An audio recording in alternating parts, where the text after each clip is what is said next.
Mga kababayan, kamusta po? Si Kamanong po, ang inyong lingkod. Nagbabalik na naman po muli para po magkomento po sa inyo dito po sa Tambayan Makabayan. Samahan niyo po inyong lingkod, magkomentuhan po tayo. Magandang umaga po muna sa inyo, tanghali, hapon, gabi, at madaling araw po sa inyo at sa ating lahat, mga kababayan. Sana po nasa mapayapa at maayos po tayong kalagayan, mga kababayan. Umpisa na po natin, komentuhan po natin ito pong DPWH mga tambay. Siyempre po sa pangunguna po ng kanilang sa kanila pong sekretary na si Vince Dizon ay giniit po ng mga tambay, giniit po ng DPWH na wala na raw pong bagong pondo para sa flood control. Pero hindi naman po sinabi wala na ang korupsyon sa DPWH. Bagong pondo lang daw po sa flood control. Pero ang korupsyon, mananatili pa rin po yata. Tuloy-tuloy. Dahil wala naman po nakukulong. Lalong-lalo pong malalaking isda. Hindi po ba, mga kababayan? Kaya po lahat po sila ay nagdiriwang at napakasaya dahil may bago na naman pong pondo at nanakawin umano. Hindi po ba? Iginiit ng Department of Public Works and Highways o DPWH na walang nakalaang pondo para sa bagong flood control project sa kanilang 2026 budget sa layuning streamline ang gastusin ng ahensya. Sa pahayag na inilabas ng ahensya, ipinaliwanag nito na ang proposed 2.49 billion pesos ay ilalaan para sa maintenance and other operating expenses o MOOE ng mga umiiral ng flood control projects at programa, kabilang ang Oplan kontra baha. Gagamitin ang pondo para sa declogging, desilting, dredging, repair at clearing operations upang mapanatiling maayos ang daloy ng tubig at drainage system sa buong bansa. Binigyang diin din ng ahensya na pinananatili nito ang pangako na gagamitin ng husto ang pondo para mapagaan ang panganib ng pagbaha sa kabila ng limitasyon sa budget.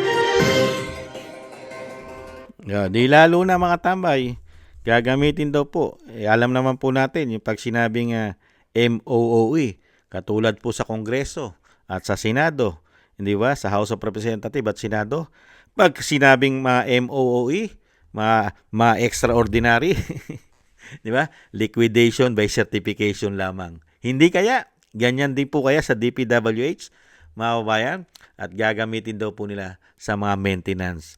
At syempre, para daw po tuluyan na at mahupa na ang bagyo, mga kababayan. Ang tanong, kamusta na po yung 3 taong proyekto ng flood control? Ano na po nangyari doon? Wala po bang makukulong doon? Nasaan na po yung pera ng taong bayan? At pati po mga inutang ninyo. Trilyon, daan-daang bilyong inutang. Ano na po nangyari sa pera namin? 3 taon, pondo, 2023, 2024, 2025. Nasaan na po ang isang damukal na pinagmalaking proyekto? At nasaan na po ang mananagot? January na. Wala pang nakukulong na malalaking isda. Talagang sanay na sanay po kayong mambudol. At sanay na sanay kayo magsinungaling at gaguhin at gawing tanga at bobo ang mga Pilipino. Bali wala na. Wala na. Mga kabayan, ngayon nangangako na naman kayo na walang pondo at magiging maayos na ang paghawak ng bilyon na naman. Bilyon na naman, mga kabayan. Ang hahawakan na naman po nila. Dito po, sa sinasabi nila na ayusin na nila yung mga flood control. Lalong-lalo po ang mga drainage system. At syempre po, nangangako na naman sila na hindi po mangyayari na naman ang malawakang pagbaha sa ating bansa. Lokohan na naman, mga kababayan. Pera na naman. At sa tingin nyo, wala na naman pong korupsyon yan. Mga kababayan, yung magnanakaw, titigil po ba yan? Ang mga magnanakaw umano, titigil po ba yan? Lalong-lalo po kung may ambisyon ang mga magnanakaw na manatili at talagang ang kapangyarihan ay hindi na mawala sa kanila. Dahil po sagana-sagana sila sa pera at kapangyarihan. Magnanakaw, titino, 3 taon na, 3 taon mahigit na nagnanakaw sa taong bayan. Ang issue'y pagnanakaw. Ngayon sila titino at aayusin na nila. Malapit na matapos ang termino nila. Titigil pa ba yan? Hindi po ba ang gagawin yan ay panatiliin sila sa kapangyarihan? Dahil pagka sila'y tumigil at sila'y nawala sa kapangyarihan, itong mga magnanakaw na ito, hindi po ba silang lahat ay mananagot? Mananagot po sila kung ang uupo po ay matino at hahabulin po ang mga ninakaw nila. Real talk. Hindi po ba? Ito pong mga magnanakaw na ito umano. Pag po matino ang magiging presidente, sigurado po, 100% hahabulin po silang lahat at hahanapin at ipababalik at ipasusuka at makukulong pa sila. Isusuka nila lahat ang ninakaw nila. Magugustuhan po ba ng magnanakaw yan ng binagoong Pilipinas? Tapos sasabihin nyo, maayos na at nakakasiguro na ang taong bayan na magiging maayos na ang pera na hahawakan ninyo? Katarantaduhan. Nagkakandawala-wala na nga. Meron pa nga sinasabi, nagpe-pretend na patay na. Pero nakikita pa raw po sa Europe. Hindi po ba? Ibang klase. At kayang-kaya nyo magtago. Hindi po ba? Magnakaw kayo na magnakaw ng pera ng taong bayan. Ano po gagawin nyo? Magtatago lang kayo eh. Aalis lang kayo sa Pilipinas. At dala-dala nyo na ang pera ng taong bayan. Hindi po ba ganyan na nangyayari? Dahil meron po kayong mga bahay. Meron po kayong mga ari-arian sa labas ng bansa. At karamihan po sa inyo ay may hawak na ibang pasaporte. Hindi po ba? Sinabi na po ng Vice President yan. Kaya dito po mga kabayan, sa sinasabi po ng DPWH ng pondo po, lalong-lalo daw po ang flood control, ay hindi na raw po sila nagpondo at iaayos na lang daw po nila.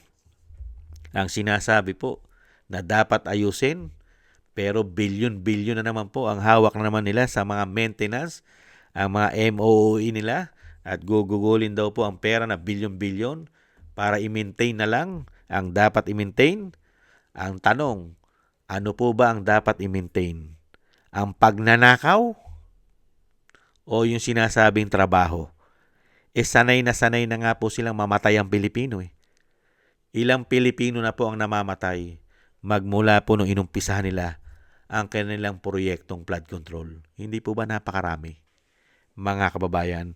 At ano po ang aasahan natin sa ganitong klaseng gobyerno na puro pangako at sanay lang pong mangako sa taong bayan at wala naman pong gawa. At ang nakikita lang naman po natin sa totoo lang ay kahirapang idinulot nila. Sobrang kahirapan po. Grabe. At grabing pamumulitika at grabing korupsyon. Yan po ang idinulot po sa atin ng mahigit 3 taon at mag-4 na taon na. At kayo naman po ang tatanungin ko mga kababayan, naniniwala po pa ba kayo sa mga sinasabi ng DPWH tungkol po sa kanilang mga proyekto, lalong-lalo po ang flood control? Naniniwala pa po ba kayo sa kanilang trabaho, mga kababayan? Nabuko na nga sila. Kung hindi pa sila nabuko, ibinuko sila ng tadhana. Tinesting ng may kapal. Binigyan po ng testing, kaya po nabunyag ang kanilang mga lihim na anomalya na pinagagawa po sa atin. Hindi po ba? Yung ipinagmalaking 5,500 flood control ng kanilang amo, tinesting po sa itaas. Nagbigay po ng mga pag-ulan at pagbaha. Ayun, lumabas po ang katotohanan na halos lahat po sila ay mga sinungaling magmula puro sa nagmalaki ng 5,500 flood control na pinis na at hindi na raw po tayo babaha at mamamatay. Ang nangyari, nagkamatay tayo at nilubog tayo sa baha buong Pilipinas. Ganyan po sila, kawawalang hiya umano. Sanay na sanay mambudol sa Pilipino. Maraming salamat po mga tambay sa gusto po ng ating Tambay Makabayan sa YouTube at TikTok at sa ating mga subscribers. Thank you po. Mabuhay po kayo. At thank you po sa mga nagko-komento, like, share, and subscribe. Thank you po sa inyo. Shoutout po sa inyo lahat. At shoutout din po, thank you po sa mga nagbibigay po ng tulong. Shoutout po kay Balance Vision TV, Nancy Lumampaw, Tatay Nick ng Canada, Gayat Shena, Norma Garcia, Michelle Yamaguchi Vlog, Rosalina, Wills Bubbles, Arpel Villacorta, Teodorico Erguisa Jr., Ani Jo, ako si Pilam, Jovelyn Watanabe ng Japan, si Jem Aris ng United Arab Emirates, Julieta Celona ng Sydney, Australia, Gina Ray Solidides ng Berlin, Germany, Jake Yahut 4531 ng Maisog, California, USA, Eric Hershio ng Canada, Kingston ng Hong Kong, at Bei Chichiyoko. Thank you po mga kabayan. At ingat-ingat po kayo sa inyo po mga paggawa. Shoutout po sa inyo lahat. At syempre po yung dasal po natin sa ating buong sambahanan at sa pamilya Duterte, ang ating Vice President, ang dating Pangulong Duterte, na tayo pong lahat ay maingatan sa kapahamakan, mga kababayan. At madugtungan pa po ang buhay at kalakasan ng dating Pangulo. At syempre po, makalabas na po siya sa lalong mabilis, mga kababayan. Thank you po sa mga dasal po ninyo, mga kababayan. Ingat-ingat po kayo at God bless po sa inyong lahat at sa ating lahat. Bye-bye. Paalam.